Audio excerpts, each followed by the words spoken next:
Budget सत्र के 5वें दिन अमेरिका से भारतीयों के डिपोटेशन के मुद्दे पर संसद में हंगामा हो रहा है।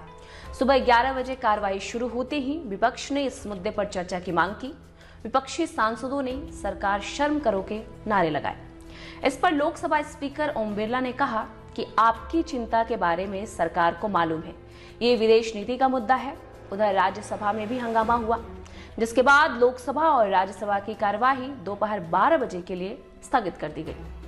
लोकसभा में कांग्रेस सांसद मणिकम टैगोर ने अमेरिका से भारतीय नागरिकों के डिपोटेशन यानी कि बाहर निकालने पर चर्चा के लिए स्थगन नोटिस दिया था।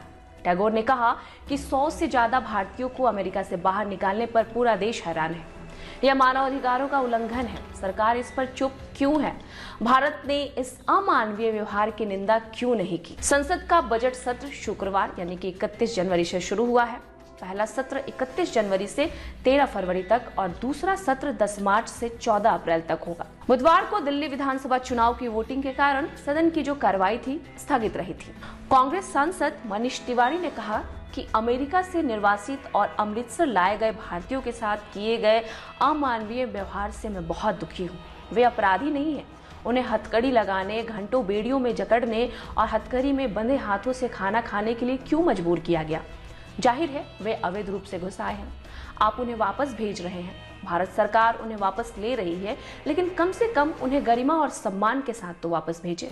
शिवसेना यानी कि यूबीटी सांसद प्रियंका चतुर्वेदी ने कहा है कि यह अत्यंत दुर्भाग्यपूर्ण है कि जब उन्हें डिपोर्ट किया जा रहा था तो उन्हें अपराधियों की तरह हथकड़ी पहनाई गई थी। यह हमारे प्रधानमंत्री और अमेरिका के साथ हमारे विदेशी संबंधों की विफलता है कि उन्हें इस तरह से वापस भेजा गया है। वे केवल बेहतर जीवन, बेहतर रोजगार के अवसर और बेहतर परिणाम के लिए अमेरिका गए थे। उनके साथ इस तरह का व्यवहार होना बिल्कुल गलत था।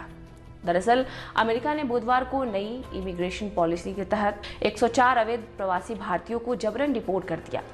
अमेरिकी एयरफोर्स का विमान C-17 ग्लोबल मास्टर इन्हें लेकर दोपहर करीब 2 बजे अमृतसर एयरफोर्स के एयरबेस पर उतरा।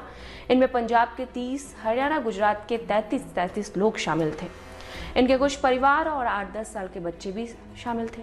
अमेरिका में अवैध रूप से रह रहे 18,000 भारतीयों की देश वापसी होगी। अमेरिका वेबसाइट ब्लूमबर्ग की रिपोर्ट के मुताबिक इनके पास अमेरिका की नागरिकता नहीं है। वहां की नागरिकता हासिल करने के लिए सही कागज दस्तावेज भी नहीं है। जानकारी के लिए आपको हम बता दें कि अमेरिका में पिछले महीने अवैध प्रवासियों से डील करने वाली सरकारी संस्था ICE ने करीब 15 लाख लोगों की एक सूची बनाई थी जो अवैध रूप से अमेरिका में रह रहे हैं।